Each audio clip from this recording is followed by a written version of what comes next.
So show rate is always an issue. That's always something we're working on to get better and better and better, even Clear Choice. And even at Clear Choice, when we had the people coming in, many of them didn't have the money. Many of them couldn't move forward for whatever reason, bad credit, didn't have the money, whatever it may be. And it was always interesting to me that I don't know if people know this about a Clear Choice, because I think even in dental offices, I think the close rate is a lot higher because you can work with insurance. You have the ability to do many, many different things, right? So at Clear Choice, you're basically an all on four or nothing. We don't do dentures, we don't do snap-ons, we don't do any of that. So a high close rate at Clear Choice where they're saying, hey, you get to keep your job, right? Congratulations, was 20%, 20%. 80% of the time that meant people got said no to. So me, when I decided to leave Clear Choice and do consulting, my close rate was 45%. So I was above the normal.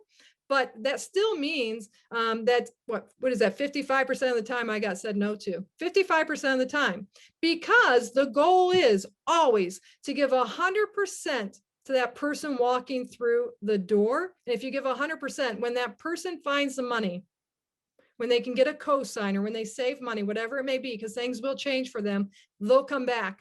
Part of my success was great follow-up. Right? I was number one of the best in Clear Choice for same day close rate. However, my mentor came in, who still works there. He's very high up in the company.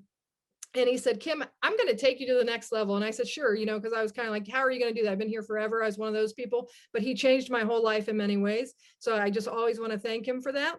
But he said to me, I'm going to do something. I'm going to teach you about follow-up. I'm going to teach you other things, and always giving 100% to everyone, never prejudge. So by doing that, I would have people come back to me 3-4 years later and say, Kim, I had such a powerful conversation with you that now I have the money and I'm moving forward. So think about that. Part of my close rate went up because I had people coming back also. And because I gave 100% right then with that patient, I never prejudged. I did the same steps every single time. I was so methodical, and I built so much value in the doctor, and I built value in that person's vision that if they had the money, they would move forward. Or if they can find a way, they're going to move forward. So that's why I say always give 100% right then. That's why my close rate was for same day, probably number one in the company, but my follow-up also got really powerful. And then I'm moving up to that 45% close rate, but it's about giving 100% to every patient. So that's a great question.